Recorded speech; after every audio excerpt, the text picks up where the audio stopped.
Bet with your friends on WynnBET Sportsbook today using promo code BlueWire to get up to $1,000 toward a risk-free sports bet. Sign up now at WYNNBet.com. Offer subject to change, terms and conditions at WynnBET.com. Must be 21 or older and present in the state where playthrough WynnBET is available. If you or someone you know has a gambling problem, call 1-800-522-4700.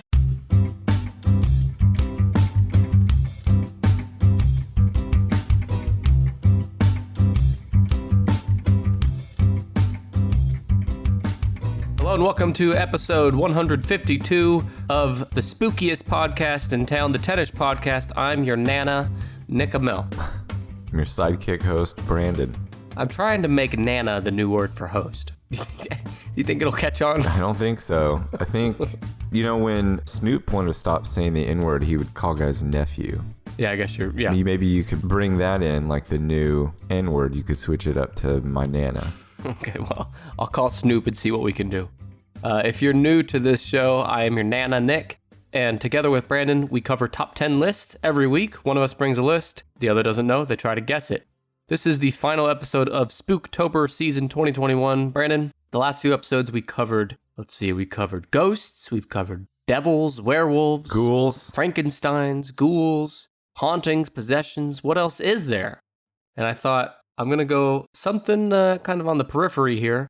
Something that we're all the most scared of. More scared of than all of those things. You know what that is? Disease. Our health and wellness. Yeah, health and wellness, exactly.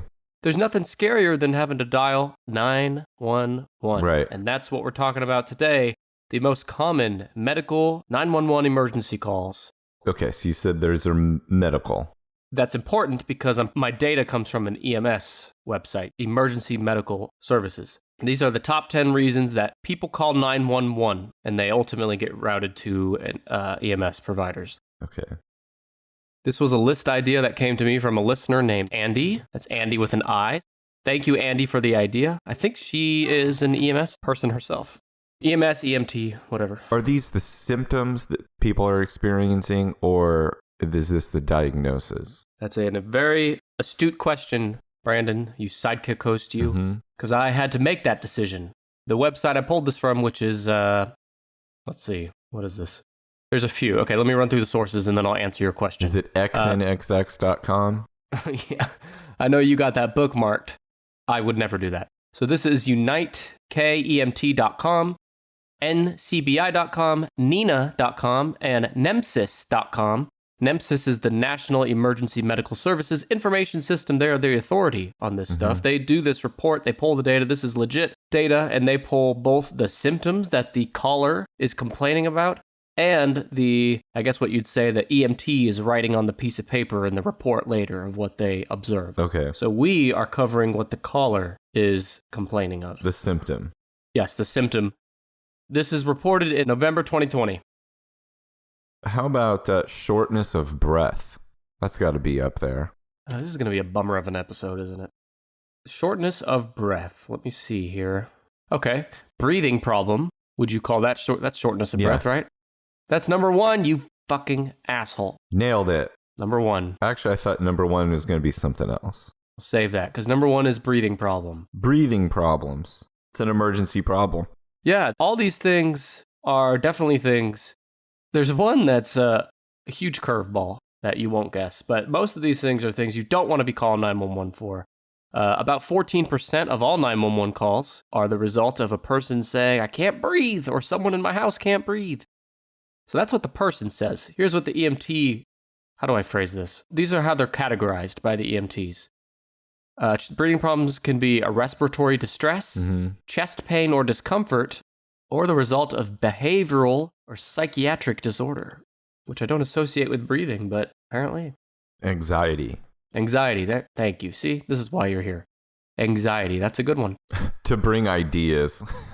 I've gone to the emergency room for shortness of breath. And I know you've gone to the emergency room for hot dog fingers? Transplant, I don't know.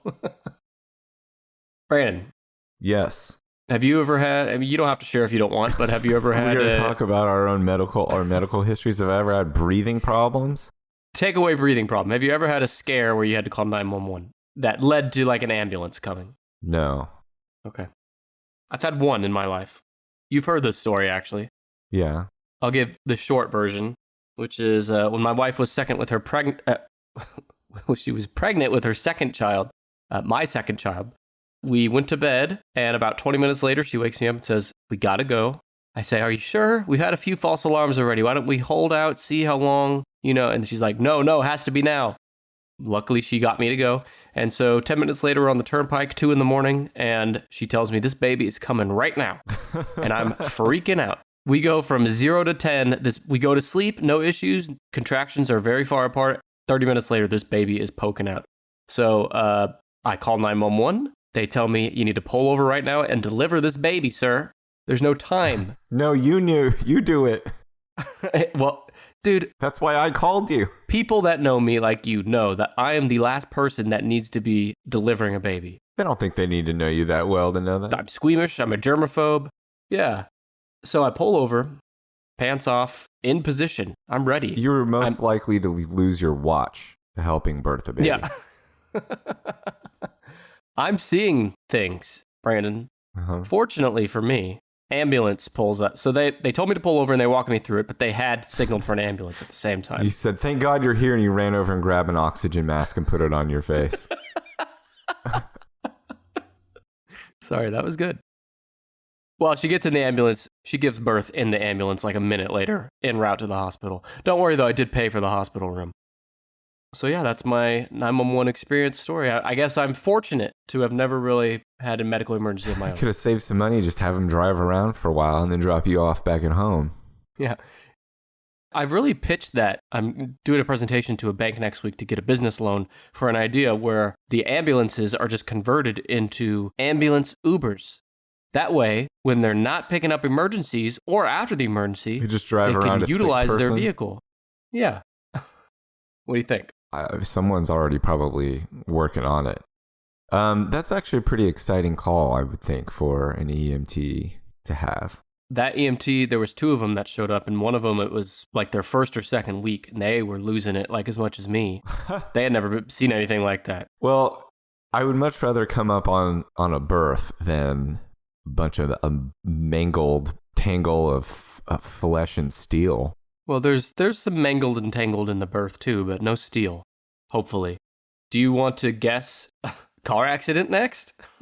Oh, would that be the next one to ask? You kind of alluded to it there. I guess I was looking more at physical symptoms. I hadn't even thought about car crash. But yeah, car crash has got to be up there pretty high too. Almost all of these are the physical symptoms like you thought, but there's 2 or 3 that aren't. One of them is traffic accident, which is number 5. When you think about 911 calls, I would have thought, I don't know, maybe a third or a fourth of them have to do with traffic accidents, but only 7% of all 911 calls are traffic accidents. Shows how much I know. Only 7% of 911 calls in general. Okay. Yes. Are the person on the phone saying there's been an accident. Well, I guess that is, accident. They're not reporting a symptom. They're just reporting like someone needs to get checked out quickly, probably all over their body. Which could be the person calling, and it could also not be the person calling. Right. For all these, this website from NEMSIS, they list what the caller says and also how that caller's complaint correlates to what the EMS providers are most seeing related to that. I don't know a better way to word that. But so what they're doing, for what the EMS provider says is chest pain, discomfort, traumatic injury, but also altered level of consciousness, which, that has to be intoxication, right? Is that what that means? Getting too high, yeah. Yeah. I would think that's probably a more frequent one now that there's like very strong medical marijuana and you can get, it used to be that if you wanted to make an edible, you had to just buy a big ass bag of weed and potentially ruin it if you don't make, your brownies the right way. And then you had no way. So what you're saying is you're anti-weed and you think it should be illegal? No. But now you can go to the store and buy something that's super powerful. And I'm sure that they have a lot of calls from people who try something they shouldn't have for like the first time. And they start freaking out. Thinking they're going to die. Or at least the traffic accidents. Well, I actually have the EMS definition from NEMSIS of what they say is altered level of consciousness. Here's their definition. An altered level of consciousness is any abnormal measure of arousal. Is that like the 4-hour boner call? How many times have you had an altered level of consciousness on xxnx.com, Brandon? Well, yeah, arousal. abnormal measure of arousal. I don't know. It also says that it's a measurement of a person's responsiveness to environmental stimuli. You could just be mentally out of it, like no drugs or intoxicants involved. And they're like, this guy is not responding to anything, but he's awake. Mm-hmm. Gotta come check him out. For sure. You know the Undercover Boss show where the CEOs will go undercover in their own company to like... They should have that for EMS providers. They should have that to where the hospital director, who's, you know, some frumpy businessman somewhere, white guy, has to go be in the ambulance responding to 911 calls for a day. I'm full of good business ideas today. Would they train him first? No, they don't train him. They just stick him in there and see how it goes. This is good TV. Oh, I was thinking he would pose as a customer. So he would like, they would bring in like a wrecked car and set it up in the street. And then before the ambulance got there, someone would whack him in the knee real hard with a bat. He would go through months of rehab and he would review the whole hospital top to bottom. I like it better if they stick him in the ambulance and he's responding to like murder 911 calls, like murder victims, and he gets there and he doesn't know what the fuck rookie's to do. Puking his guts out in the corner. That rookie with a wig on keeps the vomiting. And it's on CBS airing, you know, just whatever. That new guy who looks like our boss in a wig keeps throwing up. I have a few random 911 stats for you. Okay. There's an estimated 240 million calls in the U.S. alone each year to 911. 240 million. I was going to say, like, most of them have to be done by the same, like, 20 people. 20 people in the whole country. You know, the kind of people who, you know, the people you hear about who call because, like, McDonald's ran out of McNuggets. Yeah. Or because someplace got their order wrong. It's Karens calling 911 because they get so worked up over their order being wrong. But I have something to back up this claim you make, because 80% of these 911 calls are from wireless devices, which means there's still 20% of calls being made from a landline, which means it's your Nana and Papa old people calling when they fall over. Well, gotta be them, right? Hopefully someone comes along to call for them, or they've got the Life Alert. Life Alert, right. We need to be sponsored by Life Alert. You don't think so? I'm sure we've got a few in their demographic. Yeah. I ought to be wearing one. You really should. It's not too long, 2 or 3 years probably, until you're breaking your hip and wearing the Life Alert and getting the stair elevator thing. It's getting close. Where does chest pain come in? I would think that would be up high too, especially if this was an American, not international. You just have no sense of priority put on dragging out this list and making it dramatic by saving the end, the best for the end. No, I'll save the most difficult for last. That'll make me look really good. Chest pain is number 3. It accounts for 10% of 911 calls.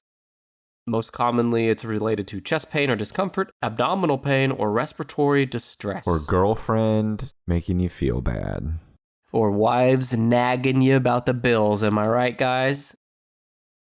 Or no, it's, I have a recurring joke. I actually stole it from one of my good friends, his dad.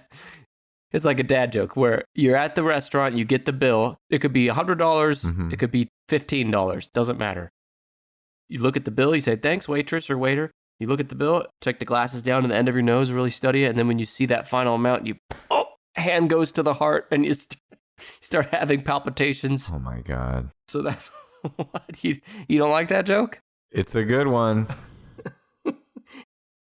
Well, since we're on the topic, when he goes to the store, he always pays cash for his groceries. And he takes out his cash when he's ready to pay, and he brings it up to his lips real dramatically and kisses it, and he says, goodbye. What? How old is this person? He's in his 80s now. Oh, he kisses his money goodbye? Yes. He thinks it's funny. I was going to ask what kind of person pays cash for their groceries, and then when you said he was in his 80s, it made sense. Oh, yeah. They only pay in the two most inconvenient ways.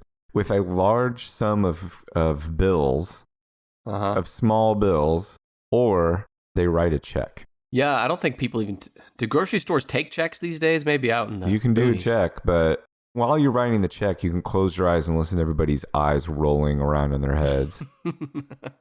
You know the Seinfeld where Jerry's check bounces and they put it on the front window of that store? I was watching that recently and I'm like, people born like in the late 90s or later will have no idea what this even means. Yeah. Yeah. Is that it for chest pain? That's it for chest pain. Yeah, this is one of those lists where I don't have a ton of notes on. No, that's okay. That's good. Yeah. This needs to be hot and snappy. How about spinal injury? Spinal injury? Give us an example. Like, ow, my back. Nobody calls 911 for their back. Falling off a ladder? Okay, but that's a fall victim. Okay, fall. Victim. Fall victim is number 4. Now, do you think they mean they're a victim of the fall season? Or it means that they fell? What do you think is most likely? I think you should fucking slap yourself in the face. Okay. Fall victim. They account for just under 9% of 911 calls. It's also related to traumatic injury, altered level of consciousness again. So I think that's someone that's either intoxicated. That altered level of consciousness could probably also be unconscious. Yeah, they faint. Which is one of my guesses. Hey, Brandon, do you remember that riddle from our bonus episode coming out in a few weeks about they fell off the ladder? Mm-hmm. But how'd it go? Well, I don't want to repeat it. You have to pay. You got to pay the. You do. You got to pay for that. You got to pay Peter yes. or whoever for that. Now you rob Peter and you pay Paul. Yeah. Coming soon to a RSS feed near you. All right, here's some more random 911 stats for you. I just mentioned my very funny fall season joke. Well, it says that 911 calls peak in the wintertime. I think that makes sense because of icy roads and shit. Saturday is the most common day for 911 calls of the week. Party day. And also daytime. Now, that one did surprise me. Daytime has more 911 calls than nighttime. More people out and about. I guess, but there's also more people like just working and not partying. At nighttime, if you call 911 or call the cops, you might be a snitch. You know, I heard something about snitches. They get stitches. Have you heard that? Mm-mm. Is that a thing? Now, how does that work? Never heard of it. Okay. If you're wondering how many calls to 911 are low priority or non-urgent, as in they're not an emergency, that would be between 23 and 39% of calls are deemed non-urgent. They're just calling it a chat? Just calling it a chat. Or it's those Karens saying, hello, 911, this waitress is being very rude. There's a cat in a tree, but I don't care about the cat. What percentage of calls to 911 would you say are accidents or pranks? Accidents or prank? 10%. Like you butt dial or or your child does it. Like a butt dial or I was like, there's a whole category for pranks that result in trauma. Like is Ashton Kutcher going off the rails? Speaking of something people born in the 90s won't know about. Speaking of nanas and speaking of butt dialing 911, my nana butt dialed 911 the other day. How do you do that? I don't know how. Like, was it in her recent call history, maybe? She calls it a lot. I don't know. Yeah. She likes to put her phone in her back pocket and then she twerks. So Okay, maybe what the fuck? That's how. Now who is being the weirdo on this episode? No, I think it was probably, if you hold that one button down, it says like emergency SOS. Yeah, have you ever done that on accident? Because I haven't. It starts blaring at you like a really scary siren. Oh, no, yeah. I haven't. It makes sure you know, we're calling 911. It gives you a countdown.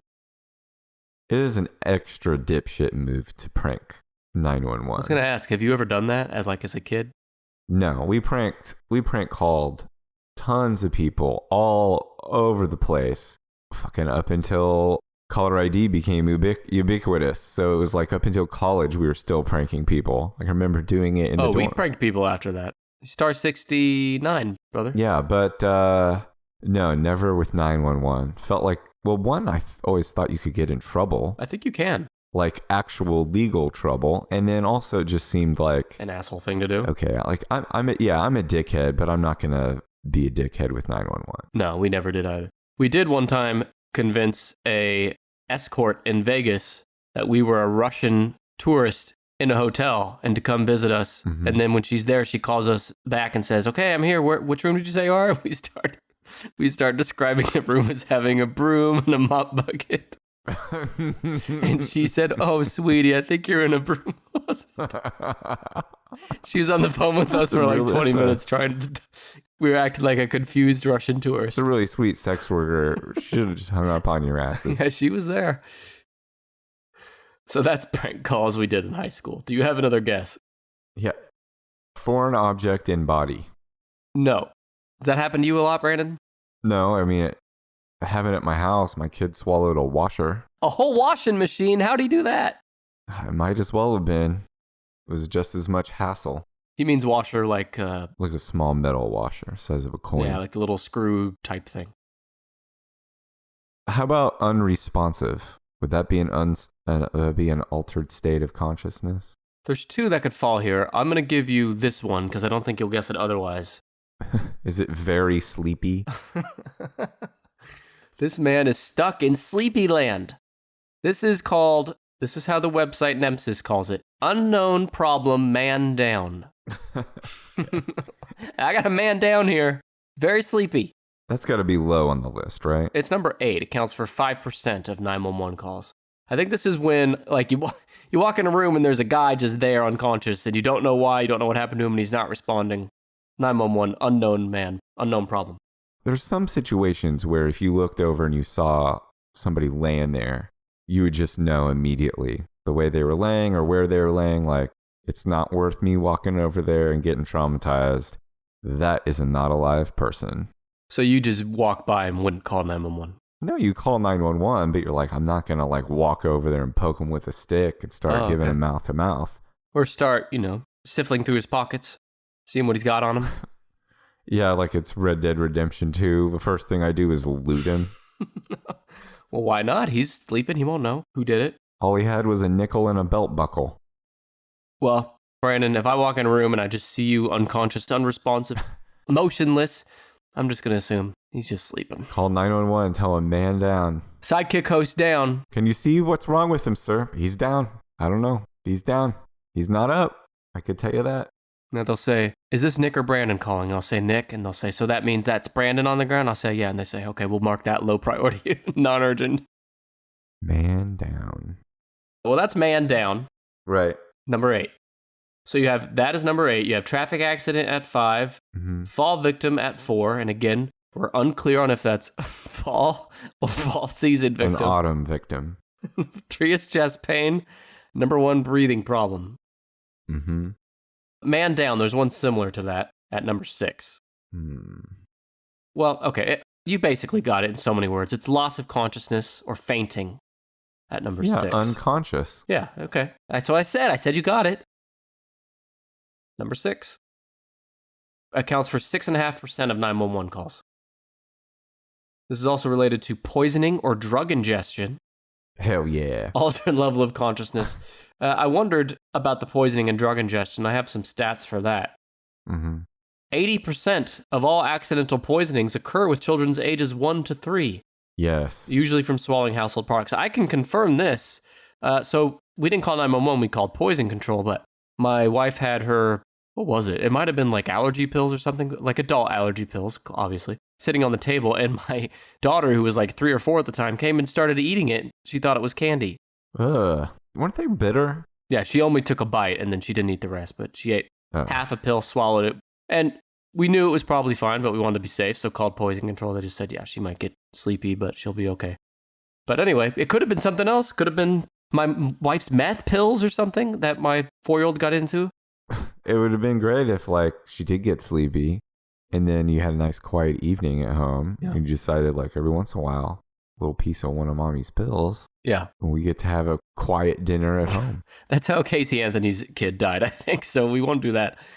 But imagine, like, Trump's grandkids coming that, he probably doesn't even remember the names. But when they do come over, there's pills all over the place. He's got to watch out for them snatching up Sudafed and all kinds of things. Yeah, I think he probably snorts something. Tanning spray? I'm sure. I mean, I'm positive he did a bunch of cocaine back in the 80s and probably 90s. With Epstein. Well, that's a rabbit hole. Let's just tiptoe around. So that was 80% of poisonings are accidents with kids, but there are adult poisonings, on the other hand. Yeah. Which are usually intentional. Yeah. Deliberate poisonings are often the result of attempted suicide, poisoning. That's not, yeah. Attempted suicide poisoning occurs 10 times more often than attempted homicide poisoning. Yeah. Brandon, how many people have you attempted to homicide poison this year? Give me your over-under. You think it's over 10? No, I've not ever attempted to homicide poison someone, but I do think it is an underused, at least in fiction. You know, I don't see a lot of real life poisonings in my life. But yeah, good poisoning isn't used as often as it should be. It's more flashy, you know, on screen to hire a hitman who comes up behind you and like strangles you. Yeah, but poisoning's much simpler. Although they might find it in the autopsy, I guess. Because like if It's a little cleaner. If I wanted to, let's say I wanted to have Brandon dead. He really pissed me off. He lost one of the audio files again for our show. And I say, that's it. I'm calling a hitman. Where do you start? Craigslist?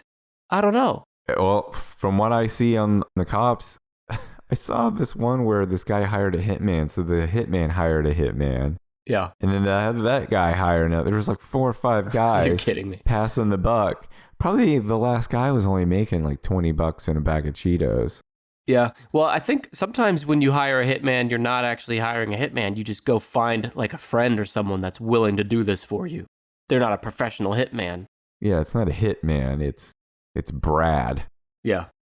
It's Brad is now also a hitman. It's like in The Office when Dwight hires that, what's his name, to take out Oscar's knees. Anyway, I'm full of references tonight.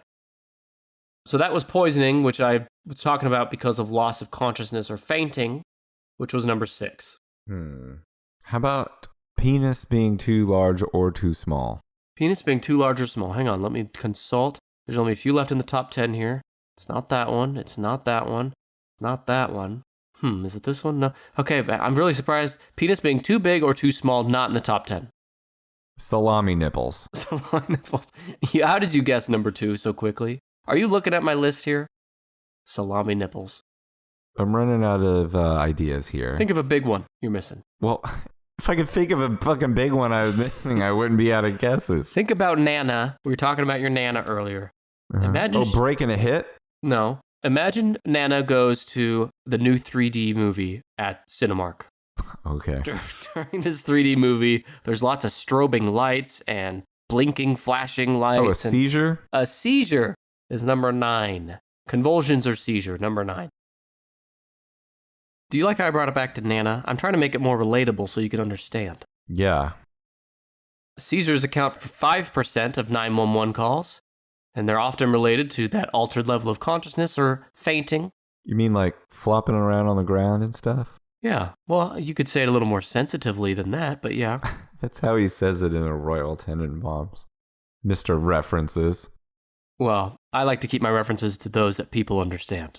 Not super obscure ones that 5% of the audience has You seen. haven't even finished yours. You're like, kid, do you remember that one episode in The Office where, well, never mind. The people that know, and the people that don't, I don't want to make them suffer. And the most of us that don't are like, all right.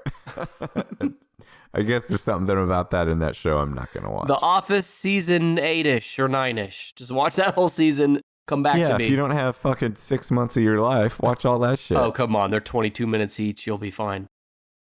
I'm in The Sopranos, by the way. Just finished season 1 last night, Brandy. Well, what do you think? We should do a Tennis Pod Plus bonus episode reviewing The Sopranos now that I'm in it. We say. Now that it's on your radar, it's worthy? Yeah, well, how would I have reviewed it before I seen it? Huh? Smart guy? Great point. When it comes to hiring, there is no shame in needing an assist to score. Indeed has helped businesses stay competitive with their hiring, and they can do it for you too. Get started right now with $75 sponsored job credit to upgrade your job post at Indeed.com/BlueWire. Indeed is a hiring partner that gets you what you really want, a short list of quality candidates as fast as possible, because you can do it all. Attract, interview, and hire all at Indeed. Get a $75 credit. You heard me. At Indeed.com/BlueWire. One of the things I love about Indeed is that it makes hiring all in one place so easy. Whenever I was looking for a job, Indeed was the very first place I go. Indeed.com/BlueWire. Offer valid through December 31st. Terms and conditions apply. Need to hire? You need Indeed. Let me think here. You got a really easy one that's just looking at you in the face right now at number 7. You mentioned chest pain. Mm-hmm. Abdominal pain. Abdominal pain. Somehow you guessed spine pain before that, but abdominal pain is number 7. It accounts for 5.5% of 911 calls. Seems kind of weak. It's often related to abdominal pain and traumatic injury. That seems kind of weak. Why is that weak? People call 911 for all kinds of shit. You don't think they call and say, my tum-tum hurts? And the 911 operator says, have you tried going to the bathroom? And they go, I hadn't thought of that yet. Do you think maybe you need to burp? I watched that movie with Jake Gyllenhaal on Netflix recently, The Guilty, which is all about a 911 operator. Yeah. It's pretty good. The whole movie takes place at his 911 operating station. Mm-hmm. That is the most stressful, thankless job on the planet, I think. Because people are yelling at you all the time on the phone. Right. And you're just trying to help them. Or dying. This guy calls and says, hey, yo, my tum hurts. What do I do? And he says, hang on, what kind of symptoms are you having? Don't you understand? I just fucking told you my tummy hurts. Get someone here. That's literally the whole movie. Anyway. Sounds great. Sounds like a really good movie. You should watch it. Traumatic injury was related to abdominal pain, so I wanted to see what they meant by that. So the NEMSIS website defines traumatic injury as trauma is defined as an injury caused by a physical force. Did you know that, Brandon? Not done by feathers. Examples include car accidents, falls, drowning, gunshots, burns, stabbings. All hilarious. Major trauma is any injury that can cause prolonged disability. Blunt trauma occurs when you smoke a blunt. And then you fall down. Brandon, you gotta admit I'm on my A game tonight. That's traumatic injury. Oh, abdominal pain. I also looked that up on the NEMSIS website. It says, abdominal pain is a common complaint of pussies. It can be associated with a variety of symptoms, including nausea, vomiting, fever, diarrhea, dark stools, and urinary symptoms. Abdominal pain could be a symptom of appendicitis, intestinal obstruction, pancreatitis, renal colic, or abdominal aortic aneurysm. Everyone listening, you're now a medical expert. Unless you zoned out like I did. Should I go through the traumatic injuries again? No, I know how to get traumatically injured. I don't need help. Okay, so you just need number 10 and 2. Wow. I'm doing a great job leading you through this today. Is number 2 something else like a traffic accident where it's describing something that happened rather than a symptom, or is it a symptom? It's a little of both. Number 2 is going to make you mad. Okay. Is it getting my order wrong in a drive-thru? No, but it should be. They should add that to the 911, like reasons to call 911. Because I might kill someone if that happens to me. Because that really steams my beans. Especially when you get home and then you realize, oh. Well, number 2 is, quote, sick person. What? 911, hello? This is Jimmy. I got a sick person over here. That could be a seizure, abdominal pain, unconscious, chest pain, breathing problem. That's just... Okay. Well, what do you want the EMT to do? Maybe they mean like pervert. Yeah, it could be. You're a sick person.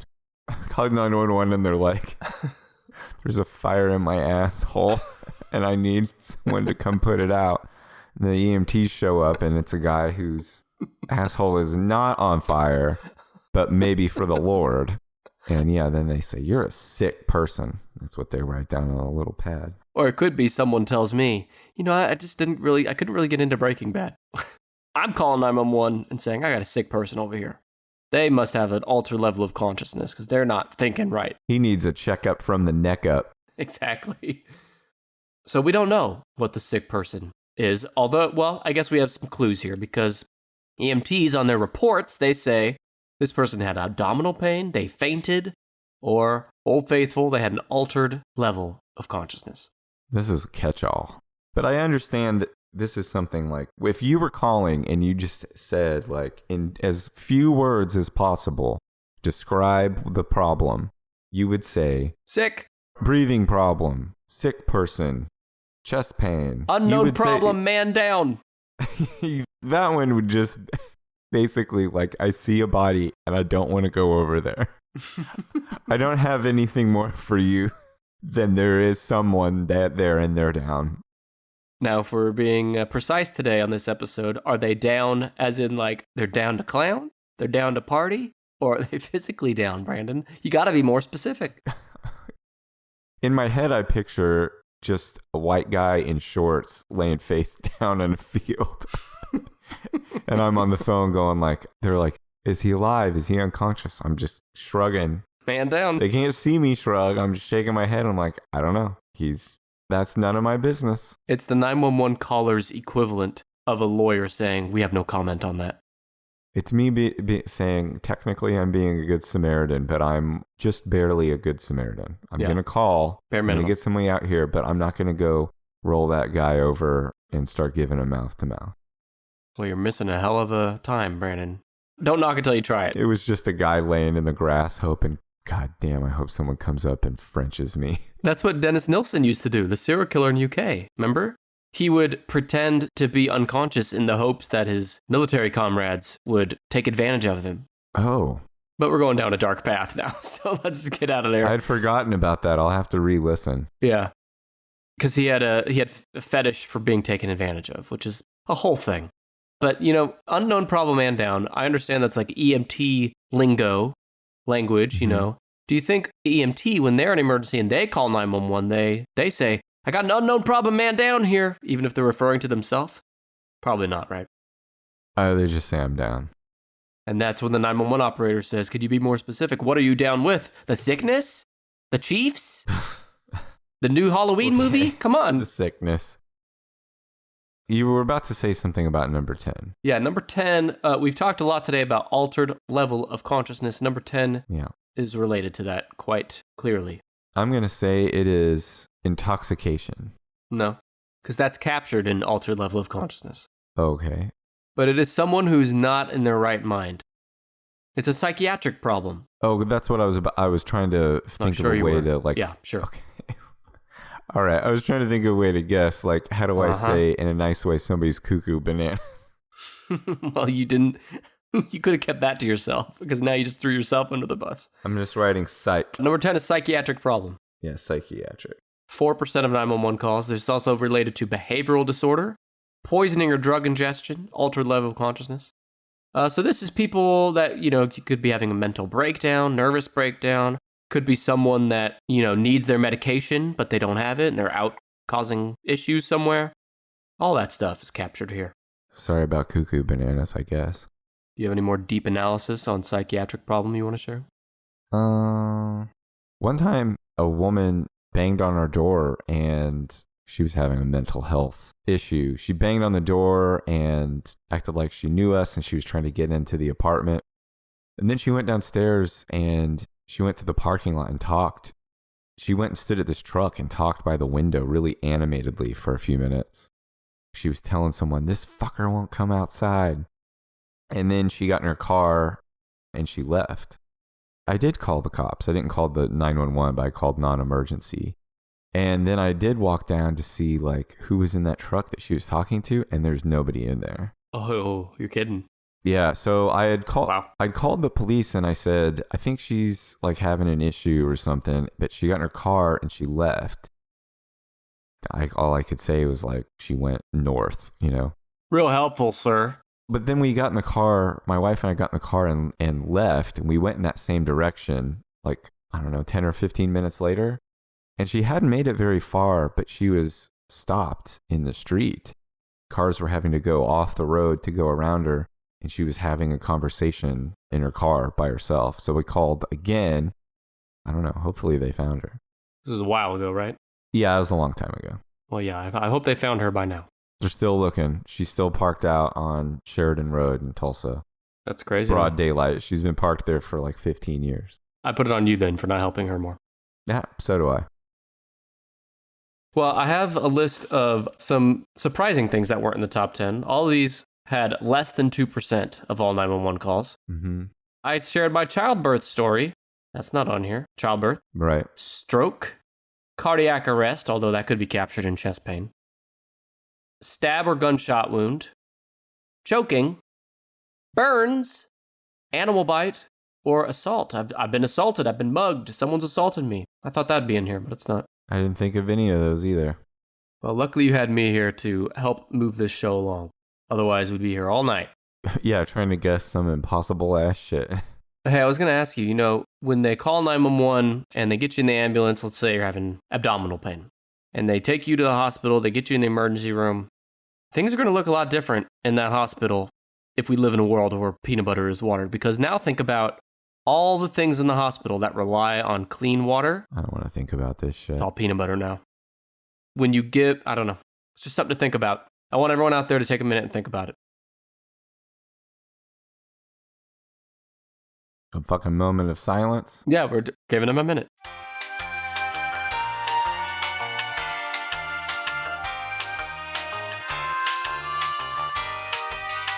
All right, I hope you enjoyed thinking about that. Let me go back through the top 10. These are the most common reasons people call 911 and what they say to the operator. Number 10 is, there's a psychiatric problem. Number 9 is convulsions or a seizure. Number 8 is unknown problem, man down. Number 7 is abdominal pain, which means you probably just got to go to the bathroom. Number 6 is loss of consciousness or fainting. Number 5 is traffic accident. Number 4 is fall victim. Don't. Number 3 is... I wasn't going to, but I can if you'd like. Don't. Should I go back to... I just said don't. I mean, maybe they're sick of fall. Maybe they're sick of all the Halloween decorations that are starting in September and all the people that have, fall in love. You're getting tripped up. Okay. Number 3 is chest pain. Number 2 is sick person. Number 1 is breathing problem. Thank you. I feel much more educated. Do you feel more or less scared now about your health and wellness on this Spooktober episode? I'm the same. I was already concerned. I'm the same amount of concerned. You never called 911 about your gallbladder, huh? For your abdominal pain? No, it wasn't that much big of an emergency. You weren't that desperate for attention in that specific scenario? Not in that way, no. Okay. I'm so desperate for attention, I want you to look inside me. Well, that's why people stick things inside themselves. Remember we did the bonus episode on the x-rays? Yeah. What people see? I guarantee you some of that's attention seeking. You notice me now? Yeah. Well, I want to thank everyone for listening, and I want to thank Andy again for this great idea. We want to hope all of you stay safe and healthy and never have to call 911 ever. I hope that never happens to you. And let's close out now by talking about some podcast reviews, which I read every week. First one comes from, this is ironic, I didn't do this on purpose, but their username is Sick of Everything on Apple Podcasts. They say, this is a pretty decent podcast. Easily number 3 of my top 10 favorites. Nice. I'm glad and proud to be one of your many, many celebrity listeners. Brandon has the best radio personality, but terrible taste in airport hot dogs. Agreed. Thank you, Sick of Everything. You're one of our top 3 decent podcast reviewers. The next one comes from Erica on Apple Podcasts. Now, she left this, and at first I didn't know what the fuck she was talking about, so I dug in, and I realized she left this review the day after we released our episode on the most common reasons for divorce. Speaking as a divorced woman, the thermostat belongs between 72 and 74 degrees Fahrenheit. That's the review. That is way too hot. What do you keep it at? My wife and I don't disagree over the thermostat temperature. Well, your wife is inflatable, so... 70 during the day and 68 at night. 68 at night I'm with. What did you say during the day? 70. That's too cold. Oh, I'm actually with Erica on this. Between 72 and 74 Fahrenheit during the day sounds about right. Well, Erica, thank you again. And thank you to everyone who leaves us a review. We read them every week. Just go to Apple Podcasts, or you can also review us on Podchaser or on Good Pods. We'll read them there as well. My last plug for today is that if you liked this episode, you might also enjoy some of our past episodes that are semi-related. We covered the top 10 leading causes of death in the world back on episode 57. And on episode 49, Brandon edutained us on the most common ways people murder each other, which I imagine leads to some 911 calls, so it seemed relevant. All right, thanks again. Brandon, anything else you want to say? Stay safe, I guess. See you next week in November for episode 153. Thanks.